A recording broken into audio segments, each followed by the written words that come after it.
পাকিস্তানকে Bangladesh white wash করার পর এবার নিউজিল্যান্ডকে হোয়াইট ওয়াশ করে বিশ্ব টেস্ট চ্যাম্পিয়নশিপ পয়েন্ট টেবিলের সেরা অবস্থানে চলে এসেছেন শ্রীলঙ্কা। শ্রীলঙ্কার কাছে হোয়াইট ওয়াশ হওয়ায় পয়েন্ট টেবিলে নিউজিল্যান্ড পিছিয়ে যাওয়ায় অটোমেটিক উন্নতি হয়েছে বাংলাদেশের। নিউজিল্যান্ড বনাম শ্রীলঙ্কার মধ্যকার 42তম ম্যাচ শেষে বিশ্ব টেস্ট চ্যাম্পিয়নশিপ পয়েন্ট টেবিল এবং বাংলাদেশ ও ইন্ডিয়ার মধ্যকার দ্বিতীয় টেস্ট ম্যাচ শেষে পয়েন্ট টেবিলে বাংলাদেশ ও ইন্ডিয়ার কার অবস্থান কোথায় হবে সবকিছু নিয়ে বিস্তারিত থাকছে ভিডিওতে। আসসালামু আলাইকুম, loyal cotton in BD presents world test championship point table আপডেটে আপনাকে স্বাগত। শেষ হয়েছে শ্রীলঙ্কা বনাম নিউজিল্যান্ডের মধ্যকার দুই ম্যাচের টেস্ট সিরিজ, যেখানে প্রথম টেস্ট ম্যাচে নিউজিল্যান্ডকে 63 রানে হারানোর পর এবার দ্বিতীয় টেস্ট ম্যাচে নিউজিল্যান্ডকে ইনিংস ব্যবধান ও 154 রানের ব্যবধানে হারিয়ে বিশ্ব টেস্ট চ্যাম্পিয়নশিপের পয়েন্ট টেবিলে রাজত্ব করছে শ্রীলঙ্কা। দ্বিতীয় টেস্ট ম্যাচে টস জিতে ব্যাট করার সিদ্ধান্ত নিয়েছিল শ্রীলঙ্কা, যেখানে প্রথম ইনিংসে 5 উইকেট হারিয়ে 602 রান সংগ্রহ করে ইনিংস ঘোষণা করে শ্রীলঙ্কা জাতীয় দল। 603 রানের জবাবে প্রথম ইনিংসে ব্যাট করতে এসে মাত্র 88 রানে অল আউট হয়ে যায় নিউজিল্যান্ড, যার কারণে দ্বিতীয় ইনিংসে আবারও ব্যাট করার আমন্ত্রণ পায় নিউজিল্যান্ড। দ্বিতীয় ইনিংসে 10 উইকেট হারিয়ে মাত্র 360 রান সংগ্রহ করলে ফলোয়ানে আটকে যায় নিউজিল্যান্ড। এর ফলে 154 রান ও ইনিংস ব্যবধানে শ্রীলঙ্কার কাছে হারতে হয় নিউজিল্যান্ডকে। এই পুরো টুর্নামেন্ট নিউজিল্যান্ড ও শ্রীলঙ্কার মধ্যকার দুই ম্যাচের টেস্ট সিরিজে প্লেয়ার অফ দ্য টুর্নামেন্ট নির্বাচিত হয়েছেন প্রাভুত জয়সুরিয়া, শ্রীলঙ্কার খেলোয়াড়, এবং এই দ্বিতীয় টেস্ট ম্যাচে প্লেয়ার অফ দ্য ম্যাচ নির্বাচিত হয়েছে কামিন্দু মেন্ডিস। তো শ্রীলঙ্কা বনাম নিউজিল্যান্ডের মধ্যকার এই দ্বিতীয় টেস্ট ম্যাচ দিয়ে বিশ্ব টেস্ট চ্যাম্পিয়নশিপের 42তম ম্যাচ শেষ হয়েছে। অপরদিকে 43তম ম্যাচে বাংলাদেশ ও ইন্ডিয়ার মধ্যকার দ্বিতীয় যে টেস্ট ম্যাচ সেটি চলমান রয়েছে এবং তৃতীয় দিনের খেলাও পরিত্যক্ত হয়েছে বৃষ্টির কারণে। চতুর্থ দিন ও পঞ্চম দিনে যদি মাঠে খেলা করায় সেক্ষেত্রে বাংলাদেশ ও ইন্ডিয়ার মধ্যকার এই দ্বিতীয় টেস্ট ম্যাচের একটা ফলাফল পাওয়া যাবে। সেই ফলাফল শেষে বাংলাদেশ ও ইন্ডিয়ার কার অবস্থান কোথায় হবে সেটিও আমরা জেনে নেবো। তো যাই হোক, 42তম ম্যাচ শেষে বিশ্ব টেস্ট চ্যাম্পিয়নশিপ পয়েন্ট টেবিলটা এক নজরে দেখবো, তারপরে আমরা বাংলাদেশ ও ইন্ডিয়ার অবস্থান দেখবো দ্বিতীয় টেস্ট ম্যাচ শেষ হলে। তো অবশ্যই ভিডিওতে একটি লাইক দিয়ে চ্যানেলটি সাবস্ক্রাইব করবেন, ফেসবুক পেজটি ফলো দিতে ভুলবেন না খেলাধুলার সর্বশেষ আপডেট সবার আগে পেতে। তো 29 সেপ্টেম্বর রবিবার বিশ্ব টেস্ট চ্যাম্পিয়নশিপের 43তম ম্যাচ শেষে পয়েন্ট টেবিলের 9 নম্বরে অবস্থান করছে ওয়েস্ট ইন্ডিজ। ওয়েস্ট ইন্ডিজ 9টি ম্যাচ খেলেছে, যেখানে 1 ম্যাচ জিতেছে, 6 ম্যাচ হেরেছে, 2 ম্যাচ ড্র করেছে। ওয়েস্ট ইন্ডিজ পয়েন্ট পেয়েছে 20 এবং তাদের ম্যাচ উইনিং পার্সেন্টেজ 18.52%। এরপর পয়েন্ট টেবিলের 8 নম্বরে অবস্থান করছে পাকিস্তান। পাকিস্তান 7টি ম্যাচ খেলেছে, যেখানে 2 ম্যাচ জিতেছে, 5 ম্যাচ হেরেছে। পাকিস্তান পয়েন্ট পেয়েছে 16 এবং পাকিস্তানের ম্যাচ উইনিং পার্সেন্টেজ 19.05। পয়েন্ট টেবিলের 7 নম্বরে নেমে এসেছে নিউজিল্যান্ড। নিউজিল্যান্ড 8টি ম্যাচ খেলেছে, যেখানে 3 ম্যাচ জিতেছে, 5টি ম্যাচ তারা হেরেছে। 3 ম্যাচ জিতে পয়েন্ট পেয়েছে 36 এবং তাদের ম্যাচ উইনিং পার্সেন্টেজ 37.50। এরপর পয়েন্ট টেবিলের 6 নম্বরে অবস্থান করছে দক্ষিণ আফ্রিকা। দক্ষিণ আফ্রিকা 6টি ম্যাচ খেলেছে, যেখানে 2 ম্যাচ জিতেছে, 3 ম্যাচ হেরেছে, 1 ম্যাচ ড্র করেছে। দক্ষিণ আফ্রিকা সর্বমোট পয়েন্ট পেয়েছে 28 এবং তাদের ম্যাচ উইনিং পার্সেন্টেজ 38.89। তো আপনাদেরকে জানিয়ে দেয়, খেলাধুলা জগতের যে কোনো ধরনের জার্সি পেতে আপনারা অবশ্যই যোগাযোগ করবেন লয়াল কটন ইনবিডিতে। English Premier League, UEFA Champions League, IPL, BPL সহ খেলাধুলা জগতের যে কোনো ধরনের জার্সিতে আপনার নাম পছন্দের জার্সি নাম্বার সহ পেতে চাইলে অবশ্যই আপনারা লয়াল কটন ইনবিডিতে যোগাযোগ করে অর্ডার কনফার্ম করবেন। অর্ডার করার 2 থেকে 3 দিনের মাঝে হোম ডেলিভারির মাধ্যমে আপনার হাতে জার্সি পৌঁছে দেবে লয়াল কটন ইনবিডি। তাই পছন্দের দলের জার্সিতে আপনার নাম, জার্সি নাম্বার সহ পেতে এখনই যোগাযোগ করুন স্ক্রিনে দেওয়া নাম্বারে লয়াল কটন ইনবিডিতে। তো এরপর পয়েন্ট টেবিলের 5 নম্বরে অবস্থান করছে বাংলাদেশ। বাংলাদেশ 7টি ম্যাচ খেলেছে, যেখানে 3 ম্যাচ জিতেছে, 4 ম্যাচ হেরেছে। বাংলাদেশ পয়েন্ট পেয়েছে 33 এবং বাংলাদেশের ম্যাচ উইনিং পার্সেন্টেজ 39.29%। পয়েন্ট টেবিলের 4 নম্বরে উন্নতি হয়েছে কিন্তু ইংল্যান্ডের। ইংল্যান্ড 16টি ম্যাচ খেলেছে, যেখানে 8 ম্যাচ জিতেছে, 7 ম্যাচ হেরেছে, 1 ম্যাচ ড্র করেছে। ইংল্যান্ড সর্বমোট পয়েন্ট পেয়েছে 81 এবং ইংল্যান্ডের ম্যাচ উইনিং পার্সেন্টেজ 42.19%। এরপর পয়েন্ট টেবিলের 3 নম্বরে উন্নতি হয়েছে শ্রীলঙ্কার। শ্রীলঙ্কা 9টি ম্যাচ খেলেছে, যেখানে 5 ম্যাচ জিতেছে, 4 ম্যাচ হেরেছে। শ্রীলঙ্কা সর্বমোট পয়েন্ট পেয়েছে 60 এবং শ্রীলঙ্কার বর্তমান ম্যাচ উইনিং পার্সেন্টেজ 55.56%। পয়েন্ট টেবিলের 2 নম্বরে রয়েছে অস্ট্রেলিয়া।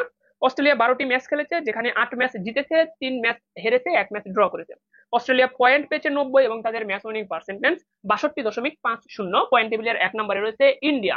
ইন্ডিয়া 10টি ম্যাচ খেলেছে, যেখানে 7 ম্যাচ জিতেছে, 2 ম্যাচ হেরেছে, 1 ম্যাচ ড্র করেছে। ইন্ডিয়া পয়েন্ট পেয়েছে 86 এবং ম্যাচ উইনিং পার্সেন্টেজ 71.67%। তো এই ছিল কিন্তু 42তম ম্যাচ শেষে বিশ্ব টেস্ট চ্যাম্পিয়নশিপের পয়েন্ট টেবিল, যেখানে এখন বর্তমানে 1 নম্বরে ইন্ডিয়া, 2 নম্বরে অস্ট্রেলিয়া, 3 নম্বরে চলে এসেছে কিন্তু শ্রীলঙ্কা। অপরদিকে 4 নম্বরে অবস্থান করতেছিল নিউজিল্যান্ড। তবে শ্রীলঙ্কার কাছে দ্বিতীয় টেস্ট ম্যাচ ও প্রথম টেস্ট ম্যাচ অর্থাৎ শ্রীলঙ্কার কাছে হোয়াইট ওয়াশ হওয়ার কারণে কিন্তু নিউজিল্যান্ডের বর্তমান অবস্থান চলে গিয়েছে 7 নম্বর অবস্থানে। এবং শ্রীলঙ্কা ও নিউজিল্যান্ডের মধ্যকার এই দ্বিতীয় যে টেস্ট ম্যাচ হলো, এই টেস্ট ম্যাচের আগে পর্যন্ত বাংলাদেশের অবস্থান ছিল পয়েন্ট টেবিলের 6 নম্বর অবস্থানে। তবে নিউজিল্যান্ড শ্রীলঙ্কার কাছে হোয়াইট ওয়াশ হয়ে 7 নম্বরে চলে আসায় বাংলাদেশের অটোমেটিক এক ধাপ উন্নতি হয়ে বর্তমানে বাংলাদেশের অবস্থান রয়েছে কিন্তু 5 নম্বর অবস্থানে। তো যাই হোক, এখন বাংলাদেশ ও ইন্ডিয়ার মাঝে যে আপনার দ্বিতীয় টেস্ট ম্যাচটা, এটা কিন্তু চলমান রয়েছে। প্রথম দিনে বাংলাদেশ টস হেরে ব্যাট করেছিল, যেখানে 3 উইকেট হারিয়ে বাংলাদেশ 107 রান সংগ্রহ করেছিল 35 ওভার ব্যাট করে। এরপর দ্বিতীয় দিনে কিন্তু কোনো ম্যাচ গড়ায়নি বৃষ্টির কারণে মাঠে, তৃতীয় দিনেও কিন্তু কোনো বল গড়ায়নি মাঠে। এখন চতুর্থ দিন ও পঞ্চম দিনে যদি খেলা গড়ায়, তাহলে কিন্তু এখন টেস্ট ম্যাচের একটা ফলাফল চলে আসবে। যদি কোনো কারণে ম্যাচ পরবর্তী দুই দিনে খেলা না গড়ায়, সেক্ষেত্রে কিন্তু ম্যাচটা ড্র হয়ে যাবে। সেক্ষেত্রে বাংলাদেশ 4 পয়েন্ট পাবে এবং ইন্ডিয়া 4 পয়েন্ট পাবে। সেক্ষেত্রে কিন্তু ম্যাচ যদি ড্র হয়ে যায়, সেক্ষেত্রে পয়েন্ট টেবিলে কোন দলের অবস্থানটা কোথায় হবে সেটি কিন্তু আমরা এক নজরে দেখি। তো বাংলাদেশ ও ইন্ডিয়ার মধ্যকার এই দ্বিতীয় টেস্ট ম্যাচটা যদি ড্র হয়, সেক্ষেত্রে কিন্তু বাংলাদেশ ও ইন্ডিয়ার মাঝে ইন্ডিয়ার অবস্থানটা দাঁড়াবে পয়েন্ট টেবিলের 1 নম্বরে। তাদের বর্তমান পয়েন্ট রয়েছে 86, তার সাথে 4 পয়েন্ট যুক্ত হয়ে 90 পয়েন্ট হবে, এবং তাদের ম্যাচ উইনিং পার্সেন্টেজটা তখন দাঁড়াবে 68.18%। 68.18% নিয়ে কিন্তু পয়েন্ট টেবিলের 1 নম্বরই থাকবে ইন্ডিয়া। সেক্ষেত্রে বাংলাদেশের অবস্থানটা কিন্তু এক ধাপ পিছিয়ে যাবে, 5 নম্বর থেকে 6 নম্বরে নেমে আসবে তখন বাংলাদেশ। কেননা বাংলাদেশের তখন পয়েন্টটা দাঁড়াবে 37, বাংলাদেশের বর্তমান পয়েন্ট 33, ম্যাচটা ড্র হলে বাংলাদেশের পয়েন্ট হবে 37। 37 পয়েন্ট হলে বাংলাদেশের ম্যাচ উইনিং পার্সেন্টেজটা দাঁড়াবে কিন্তু 38.54%। কিন্তু বর্তমানে বাংলাদেশের কিন্তু ম্যাচ উইনিং পার্সেন্টেজটা রয়েছে কিন্তু আপনার এখানে 39.29%। তো 1% কিন্তু পিছিয়ে যাবে। সেক্ষেত্রে কিন্তু আপনার দক্ষিণ আফ্রিকার যে ম্যাচ উইনিং পার্সেন্টেজটা আপনারা এখানে দেখতে পাচ্ছেন যে 38.89%, সে থেকে কিন্তু বাংলাদেশের পার্সেন্টেজটা পিছিয়ে যাবে, যার কারণে বাংলাদেশ এক ধাপ পিছিয়ে 6 নম্বরে অবস্থান করবে যদি ইন্ডিয়ার বিপক্ষে বাংলাদেশের এই দ্বিতীয় টেস্ট ম্যাচটা ড্র হয়। যদি কোনো কারণে ম্যাচটা ইন্ডিয়া জিতে যায়, 2 দিনই খেলা করা এবং ইন্ডিয়া ম্যাচটা জিতে যায়, সেক্ষেত্রে ইন্ডিয়ার পয়েন্টটা কিন্তু আপনার গিয়ে দাঁড়াবে 98, এবং ম্যাচ উইনিং পার্সেন্টেজ তখন হবে 74.24%। আর 74.24% উইনিং পার্সেন্টেজ নিয়ে ইন্ডিয়া 1 নম্বরেই থাকবে, এবং সেক্ষেত্রে বাংলাদেশের পয়েন্ট টেবিলের অবস্থানটা দাঁড়াবে 7 নম্বরে। বাংলাদেশের তখন কিন্তু পয়েন্টের উন্নতি হবে না, তখন বাংলাদেশের ম্যাচ উইনিং পার্সেন্টেজটা আরো কমে আসবে, 34.37% হবে। সেক্ষেত্রে বাংলাদেশের অবস্থানটা দাঁড়াবে পয়েন্ট টেবিলের 7 নম্বরে।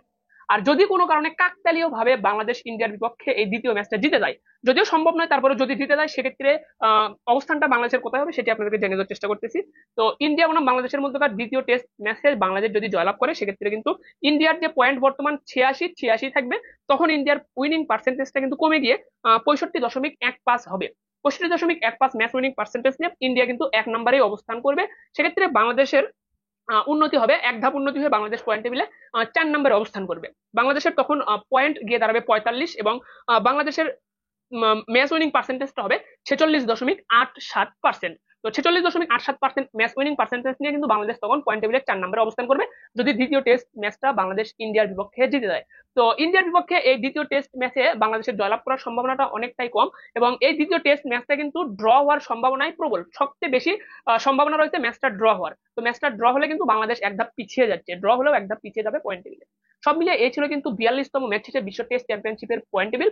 তো বিশ্ব টেস্ট চ্যাম্পিয়নশিপের সর্বমোট ম্যাচ অনুষ্ঠিত হবে কিন্তু 70টি ম্যাচের মাধ্যমে কিন্তু 2021 থেকে 2025, সরি 2023 থেকে 2025 সাইকেলের বিশ্ব টেস্ট চ্যাম্পিয়নশিপের যে ম্যাচ সে তার সমাপ্ত করবে, এবং ফাইনাল ম্যাচের মধ্যে দিয়ে কিন্তু এই বিশ্ব টেস্ট চ্যাম্পিয়নশিপের 25 টেস্ট চ্যাম্পিয়নশিপের সমাপ্তি ঘটবে। তো কোন দুটি দল ফাইনাল খেলবে সেটি কিন্তু জানা যাবে 69তম ম্যাচ শেষে। 69তম ম্যাচ শেষে পয়েন্ট টেবিলের 1 ও 2 নম্বরে যে দুটি দল থাকবে, তারাই কিন্তু ফাইনাল ম্যাচ খেলবে 70তম ম্যাচ যেটি।